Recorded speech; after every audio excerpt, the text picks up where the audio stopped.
Shalom Bapak Ibu Saudara, dikasihi dan diberkati oleh Tuhan. Jumpa kembali dengan saya Pendeta Yusuf Panggo di dalam program kita Bijaksana Bersama Kitab Amsal. Amsal kita pada kesempatan ini Bapak Ibu Saudara terdapat di dalam Amsal pasal 6 ayat 6 hingga ayatnya yang ke-11. Hai pemalas, pergilah kepada semut, perhatikanlah lakunya dan jadilah bijak. Biarpun tidak ada pemimpinnya, pengaturnya, atau penguasanya, ia menyediakan rotinya di musim panas dan mengumpulkan makanannya pada waktu panen. Hai pemalas, berapa lama lagi engkau berbaring? Bilakah engkau akan bangun dari tidurmu? Tidur sebentar lagi, mengantuk sebentar lagi, melipat tangan sebentar lagi untuk tinggal berbaring. Maka datanglah kemiskinan kepadamu seperti seorang penyerbu, dan kekurangan seperti orang yang bersenjata. Saya bacakan Bapak Ibu Saudara di dalam terjemahan versi firman Allah yang hidup, dikatakan demikian.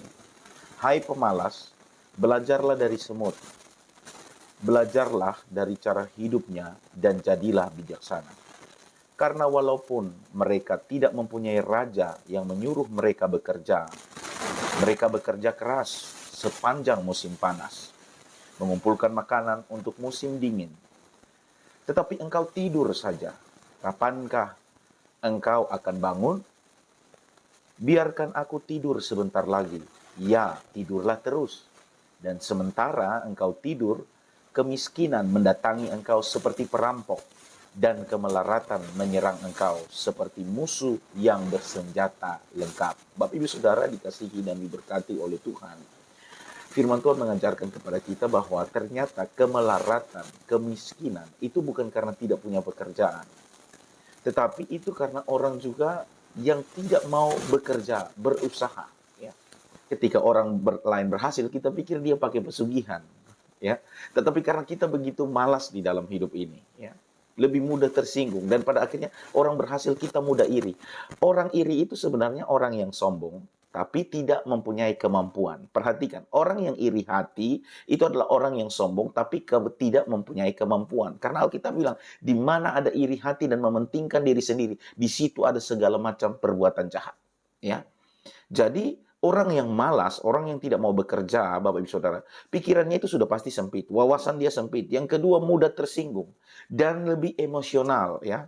Mudah tersinggung, ya, cepat marah, ya, gampang apa ya, Bapak Ibu Saudara, gampang emosinya itu berubah, sebentar bisa play victim menangis, sebentar bisa dia tertawa. Ya seperti itulah, ya.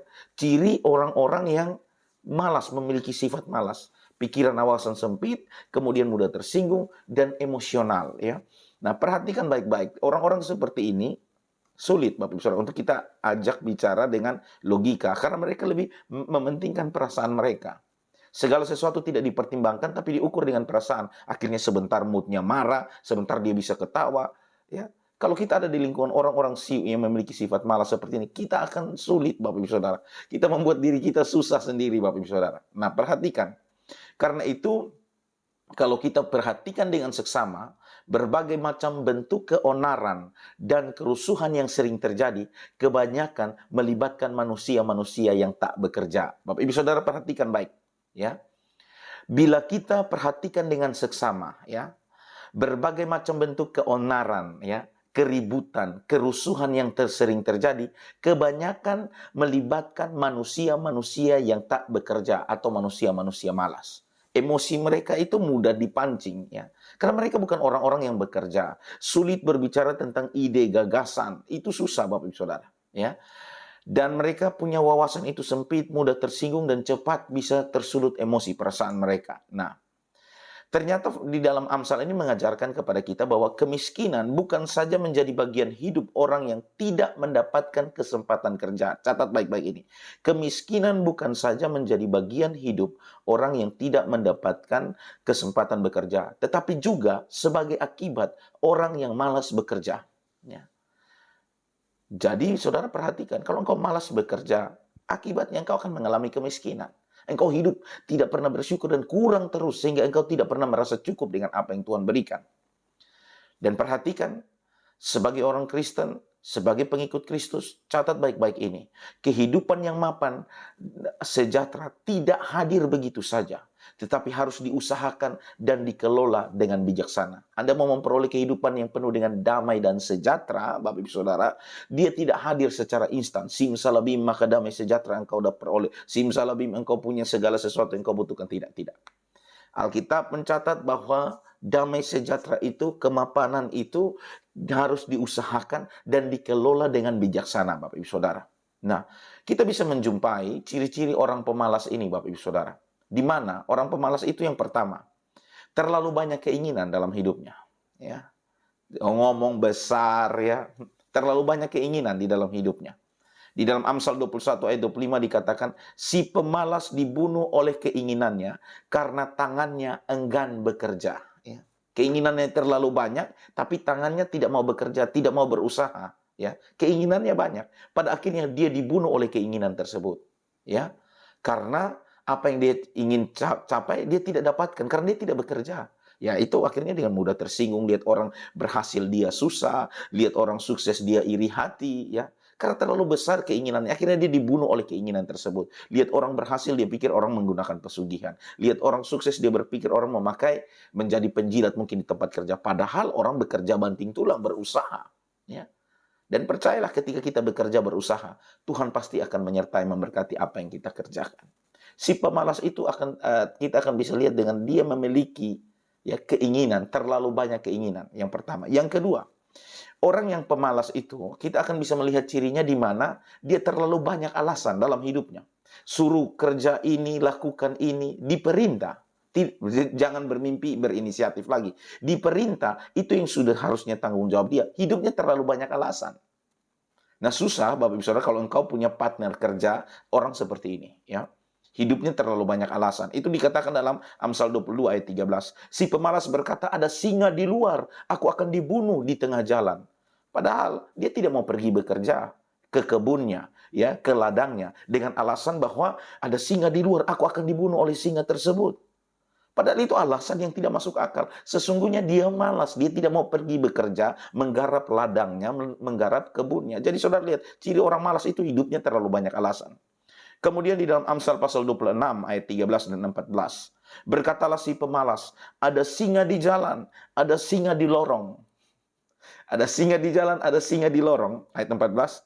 Seperti pintu berputar pada engselnya, demikianlah si pemalas di tempat tidurnya. Saudara tahu engsel pintu kan? Ya, engsel pintu yang menahan pintu supaya pintu itu bisa buka tutup. Nah ternyata orang malas ini, dia akan lebih suka tidur. Ya, dia akan baring balik kiri, balik kanan, balik kiri. Di tempat tidur dia akan lebih senang daripada pergi bekerja di ladang. Karena dia alasan ada singa di jalan, ada singa di luar, aku akan dibunuhnya. Sehingga dia lebih menyukai tidur, maka dia berputar seperti engsel ya pada pintu ya di tempat tidurnya. Ya si pemalas itu berbaring bolak-balik kiri kanan ya, dia lebih menyukai tempat menikmati tidur ya daripada bekerja. Jadi orang yang malas itu terlalu banyak alasan di dalam hidup. Catat baik-baik. Orang yang malas itu terlalu banyak alasan dalam hidup. Dan yang terakhir, yang ketiga, ciri orang malas itu merasa diri paling pintar atau pandai. Di dalam Amsal pasal 26 ayat yang ke-16 dikatakan, si pemalas menganggap dirinya lebih bijak daripada 7 orang yang menjawab dengan bijaksana. Orang malas itu Anda ngomong sama dia tidak akan kalah. Anda nasihatin dia bilang apa yang dia pikirkan, dia putuskan itu yang paling benar. Itu ciri manusia pemalas. Jadi kalau kita saya jujur Bapak Saudara, saya hindari orang-orang seperti ini. Serius. Karena bagi saya hidup di dunia ini Alkitab bilang 70 kalau kuat 80 tahun. Saya sudah 40 tahun di setengah hidup saya. Engkau habiskan energi kalau engkau kelilingi dirimu dengan manusia-manusia pemalas. Karena manusia pemalas terlalu banyak keinginan, terlalu banyak alasan, dan merasa diri paling pintar, paling pandai. Sehingga engkau kasih masukan, input kepadanya, dia tidak akan dengar. Atau mungkin dia dengar pun dia diam aja. Tapi dia tidak akan lakukan. Nah itu ciri manusia pemalas, Bapak Ibu Saudara. Ya, sehingga hidupnya itu tidak bisa maju, tidak bisa berkembang. Dan hukuman bagi si pemalas yang terbaik menurut firman Tuhan adalah kemiskinan dan kemelaratan. Akhirnya untuk makan dan minum kemana-mana, dia harus pinjam uang. Bapak Ibu Saudara, kalau sampai untuk kebutuhan makan minum, kita pinjam sana, pinjam sini, berarti betapa malasnya hidup kita. Ya. Betapa malasnya. Orang tua saya menasihatkan saya, jangan pernah engkau itu pinjam uang hanya untuk makan dan minum. itu menunjukkan engkau manusia yang malas untuk mencukupi kebutuhanmu sehari-hari. Kalau engkau mau usaha, engkau dapatkan proyek untuk pengembangan usaha, boleh engkau pinjam. Itu nasihat orang tua saya. Tapi kalau sampai engkau untuk makan minummu saja engkau pinjam, berarti betul-betul engkau ada di dalam kehidupan yang parah, Bapak Ibu Saudara. Mari kita melatih diri kita. Menurut Alkitab, kemiskinan, kemelaratan adalah hukuman terbaik bagi si pemalas yang tidak mau bekerja dan tidak mau berusaha. Jadi hari ini orang miskin dan melarat bukan karena dia tidak mempunyai pekerjaan, tapi karena apa? Dia terlalu besar kemalasan di dalam dirinya. Karena itu Bapak Ibu Saudara, kalau Anda memiliki sifat pemalas ini mengakibatkan pikiranmu itu sempit, kerdil, engkau akan mudah tersinggung dan emosimu itu tidak stabil. Ketika diberikan nasihat untuk jadi baik, engkau justru tersinggung. Ketika orang ngomong diberikan ide gagasan, engkau justru tersinggung. Ketika ngomong untuk engkau menjadi lebih baik, tiba-tiba engkau menangis. Setiap nasihat yang orang sampaikan, engkau tidak kelola dengan logikamu, dengan nalarmu. Kenapa? Sesungguhnya engkau manusia malas. Sehingga segala sesuatu itu diukur dengan emosi dan pada akhirnya engkau menjadi orang yang pandai play victim.